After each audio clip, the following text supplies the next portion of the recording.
سر فائز عیسیٰ پاکستان کے chief justice اللہ خیر رکھے 2-3 مہینوں میں 4 مہینوں میں جب بھی ان کی ستمبر میں ٹائم شروع ہوگا بن جائیں گے. اگر آپ کی حکومت ہوئی نا تو سب سے پہلے آپ ہی کی انہیں سے لڑائی ہو جانی.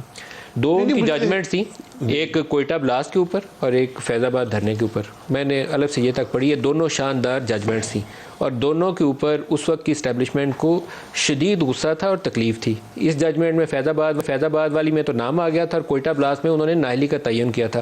آپ کے انٹیریئر منسٹر چودھری نثار نے کوئی 3 گھنٹے کی پریس کانفرنس کی تھی, نہ آپ خوش تھے نہ پنڈی خوش تھا. تو ایسا جج کسی کو وارا نہیں کھائے گا. اس کے بعد ہی ان کے اوپر وہ کیسز کھل گئے تھے. ریفرنس میں خوش نہ ہوں کوئی اور خوش نہ ہو, لیکن عدالت پر انگلی تو نہیں اٹھی نا ان کے فیصلے پر. آج تو عدالت کے بینچ پر انگلی اٹھ رہی ہے, اور صرف میں نہیں کہہ رہا, آپ نہیں کہہ رہے, عام آدمی کہہ رہا ہے, وکلاء کہہ رہے ہیں اور جج خود کہہ رہے ہیں. یہ ہو کیا رہا ہے؟ اس لیے آج میری سمجھ سے باہر ہے کہ آپ ایک معمولی سے تھوڑا سا آسان طریقے سے بتائیں کہ ججوں کو آپ سے کوئی لڑائی تو نہیں ہے, تو ججوں کو کیا مسئلہ ہے آپ سے؟ پنجاب کے الیکشن پہ ان کا کیا تحفظ ہے, کیا چاہتے ہیں؟ میرا بھی یہ سوال ہے نا, آپ بتائیں نا. کہ آپ ایک پورا تسلسل ہے فیصلوں کا جس کو کوئی ڈیفینڈ نہیں کر سکتا, جج خود ڈیفینڈ نہیں کرنے کے قابل نہیں. کیوں ایسا کچھ؟ میں اب کیا کہہ سکتا ہوں؟ دیکھیں وہ عمران خان کے رشتہ دار تو نہیں ہے کسی کی بھی, شاید میرا خیال ہے چیف جسٹس صاحب کی عمران خان سے کوئی رشتہ داری نہیں ہے. مظاہر نقوی کی بھی نہیں ہے. احسن وہ کیا اعجاز الحسن صاحب جن پہ آپ کے بڑے تحفظات ہیں, ان کی بھی شاید کوئی رشتہ داری نہیں ہوگی عمران خان سے. تو پھر یہ کیوں ہے؟ کچھ آسانی سے بتا دیں. دیکھیں میں اسپیکولیٹ نہیں کرنا چاہتا, لیکن فیصلے آپ کے سامنے ہیں, بینچ بننا آپ کے سامنے ہے. یہ اب سب انگلی اٹھاتے ہیں. میں نے ایک مثال پہلے بھی شاید آپ کے پروگرام پہ نہیں دی. Hijacking trial general Musharraf والے زمانے میں ایک پاکستان کے چند مشہور ترین کیسز میں سے ایک ہے. جب وہ ٹرائل مکمل ہو گیا, ریمبو سے جعفری صاحب جج تھے, ہائی کورٹ کے نہیں تھے, اسپیشل کورٹ کے جج تھے. تو جب ٹرائل ختم ہوتا ہے تو جو ملزم ہوتے ہیں وہ جج کے سامنے جاتے ہیں اور کہتے ہیں جی ایک کاغذ سائن کرتے ہیں کہ ٹرائل مجھے کوئی اس سے اعتراض نہیں ہے, ٹرائل ٹھیک ہوا ہے. تو میں جب گیا تو ان کے چیمبر میں میاں نواز شریف بیٹھے, وہ بھی ملزم تھے, وہ بیٹھے ہوئے تھے. تو جج صاحب نے جو ساتھ اہلکار تھے رینجرز کے, پولیس, ان کو باہر نکال دیا. تو صرف میں, جج صاحب اور میاں صاحب کمرے میں رہ گئے. تو ریمسن جعفری صاحب نے کہا میاں صاحب کو کہ اگر آپ کو مجھ پہ کوئی اعتراض ہے تو ابھی میرے منہ پہ کہہ دیں, میں اس کیس کو ریمانڈ کر دوں گا, یعنی ری ٹرائل ہو جائے گا. پورا ٹرائل مکمل ہوا.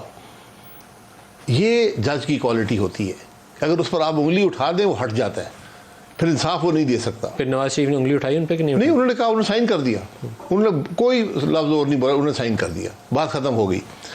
یہ معیار ہے جج کا, یہ معیار ہونا چاہیے. آپ اگر انگلی اٹھ جائے, ریکیوز کر لیں, ہٹ جائیں وہاں سے راستے سے, تاکہ آپ کو جو فیصلہ ہو آپ کی عدالت کا, اس کے بارے میں کوئی شک اور شبے کا اظہار نہ. سر بہت پیچھے جائے بغیر 3-4 ایسے چیزیں ہوئی ہیں جس کے اوپر سپریم کورٹ کو شاید اپنا آپ لوگوں کے سامنے اب بہتر طریقے سے بیان کرنے کے لیے ان کے اوپر دباؤ ہوگا, کیونکہ 63A کا فیصلہ بہت متنازع تھا جس سے اوپر پہلے سب سے انگلیاں اٹھیں. پھر جو فائز عیسیٰ نے فیصلہ کیا اس کے اوپر جو 6 رکنی بینچ, پہلے سرکولر سے انہوں نے فیصلے کو ختم کیا, پھر 6 رکنی بینچ جو بنایا, اور اس 6 رکنی کے بعد جو اب 8 رکنی بنایا اس آپ کے بل کو انڈو کرنے کے لیے, اس سے 8 اور 7 کی تقسیم کھل کے آ گئی. یہ سپریم کورٹ نے بہت نقصان کیا اپنا. ہم سارے سپریم کورٹ کی طرف دیکھتے تھے کہ نہیں کچھ بھی ہو جائے سپریم کورٹ ہے, 1 یا 2 جج کے اوپر آپ سوال اٹھائیں تو ڈزنٹ میٹر, لیکن پوری کورٹ ہے. لیکن اب پوری کورٹ 2 حصوں میں ہو گئی, 2 کورٹس ہو گئی. دیکھیں جو وہ ایک قانون بنا, ابھی قانون بنا نہیں ہے, نوٹیفائی نہیں ہوا. اینٹیسپیٹری ایکشن ہے جی, اینٹیسپیٹری اس طرح ہوتا نہیں ہے. میں یہ آج کہہ دوں کہ جناب یہ 10 سال بعد ایک قانون بننا ہے, مجھے خدشہ ہے, اور مجھے خدشہ ہے کہ وہ ٹھیک قانون نہیں ہوگا, تو میں اس کو ختم کر سکتا ہوں. یہ آپ کس قسم کے فیصلے دیکھیں 63A بھی غلط فیصلہ ہے, یہ ان کو مل رہا ہے نا ایک موقع ان کو درست کرنے کا. سرکولر سے وہ قاضی فائز عیسیٰ کا فیصلہ ختم کر دیا, وہ بھی غلط تھا. میں یہی کہہ رہا ہوں, ایک ججمنٹ ہوئی نہیں, اس پہ 6 رکنی بینچ بنا کے خرابی پیدا کر رہے ہیں. آپ کی ساکھ زیادہ سے زیادہ متاثر ہو رہی ہے. کیوں اس کی وضاحت ہے؟ کیوں, اب میں کیا کہہ سکتا ہوں, میں اسپیکولیٹ نہیں کرنا چاہتا. اگر آپ کیوں کا سوال کریں گے تو بہت سے سوال پیچھے تک جائیں گے. میں تو چاہتا ہوں آپ بتائیں مجھے, کیونکہ ہم میرے پاس کوئی اس کا جواب نہیں ہے. بظاہر نظر آتا ہے کہ یہاں پر انصاف کے 2 معیار ہیں, ایک نواز شریف صاحب کے لیے, ایک عمران خان کے لیے. کیوں وجہ؟ مجھے آپ کے سامنے 8 ججوں کی آپ سے کوئی لڑائی ہے, دشمنی ہے؟ نہیں, 8 سے 8 کی نہیں, میں بات یہ کر رہا ہوں, آپ فیصلے دیکھ لیں. میاں نواز شریف کی کنوکشن جو ہوئی 28 جولائی 2017 والی, اس کی کیا قانونی حیثیت ہے؟ اگر آپ وہی معیار عمران خان پہ رکھیں, میاں نواز شریف کو 20,000 روپے نہ لینے پر نااہل کیا گیا, عمران خان اربوں کا حساب نہیں دے پایا, ہر قانون توڑا. آپ صوبہ کو نوٹس لیتے نا اور فیصلہ کرتے,